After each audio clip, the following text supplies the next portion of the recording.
The winds of change swept through Anatolia, as the once mighty Sultanate of Rum enjoyed a rare period of peace under the reign of Kayqubad I. The land flourished, its cities gleaming with grand architectural marvels, and its armies standing strong. This era, often regarded as the golden age of the Sultanate, marked a transformation of the state into a formidable regional power straddling the crossroads of Europe and Asia. It was within this golden age that the seeds of the Ottoman Empire were first sown. Translated into Urdu, the origins of the Ottoman state remain shrouded in mystery, as few contemporary records were written about its foundation. The Ottomans themselves did not begin documenting their history until the 15th century, leaving modern historians in conflict over the precise series of events that led to their rise. Yet, as tradition tells it, the story began with the migration of Turkic tribes from Central Asia, fleeing the devastation wrought by Genghis Khan. Among these displaced peoples was the Kayı tribe, hailing from the lands of modern-day Turkmenistan. According to the 11th century historian Mahmud al-Kashgari, the Kayis were among the 22 original tribes descending from the mythical Oghuz Khan. Later Ottoman genealogies would assert a direct bloodline to the legendary warlord, a claim designed to strengthen their imperial legitimacy. However, modern scholars approach this assertion with skepticism.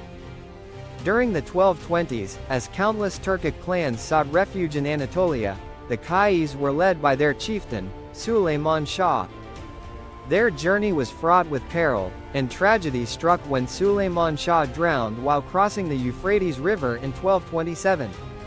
Leadership then fell upon his son, Ertuğrul Gazi, who would guide his people into the lands of the Seljuks of Rum. Recognizing an opportunity, Ertuğrul pledged his loyalty to Seljuk Sultan Kayqubad I and, along with 400 of his Gazi warriors, joined the Seljuks in their campaigns. Their valor was demonstrated at the Battle of Yassismen, where they aided the Sultan in vanquishing the forces of the exiled Khwarezmian Shah. As a reward for his service, Kayqubad granted the Kayis a settlement near Karaka Mountain, later relocating them to the frontier regions near Ankara.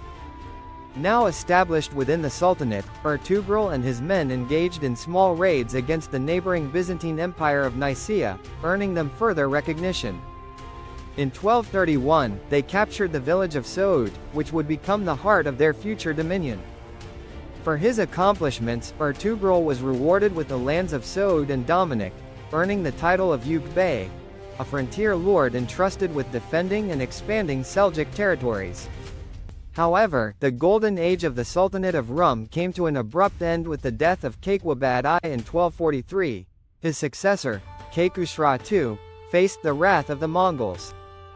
In the Battle of Kosei Dag, the combined forces of the Seljuks and their Christian allies were crushed, leaving Anatolia vulnerable. The Sultanate of Rum was reduced to a vassal state under Mongol rule, and as its central authority crumbled, independent Turkish warlords began asserting their autonomy. The Kayı tribe, settled in Soğut, was among those who thrived despite the political upheaval. Their lands, located on the western fringes of the Sultanate, remained largely untouched by Mongol forces, attracting a steady influx of refugees fleeing from the east. Under Ertuğrul's leadership, the tribe steadily grew in numbers and influence. By the time of his death in 1280, his son, Osman Gazi, was poised to take the mantle. Osman Gazi inherited a volatile political landscape. The Byzantine Empire had recently regained control of Constantinople from the Latins, but its Anatolian territories remained fragmented and weak. Meanwhile, the Sultanate of Rum continued to languish under Mongol dominance. Osman, seizing the opportunity, began expanding his domain. Tensions with the Byzantine governor of Inigal escalated into open conflict, culminating in a decisive victory for Osman's forces between 1283 and 1285. This triumph was soon followed by the capture of the fortified village of Kalaka Hisar, marking the first major conquest of the nascent Ottoman state. Over the following years, Osman's forces steadily encroached on Byzantine lands, bolstered by an ever-growing band of Gazi warriors eager for plunder and glory. He also sought legitimacy among the local Muslim population, forging an alliance with the influential Ahi religious order. According to Ottoman chronicles, Osman experienced a prophetic dream while staying at the home of Sheikh Edebali, a revered Islamic scholar. In his vision, a mighty tree sprouted from his chest, its branches stretching over the entire world. Edebali interpreted this as a divine omen. Osman and his descendants were destined to rule a vast empire. By the close of the 13th century, Osman's forces had conquered key Byzantine towns, including Bulsik, Tarakli, Gonik, and Eskişehir.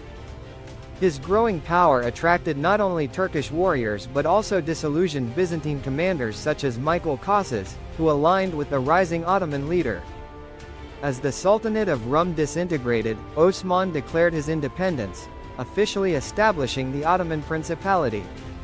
His ambitions would set in motion a new era, one that would culminate in the rise of an empire that would shape the course of history for centuries to come.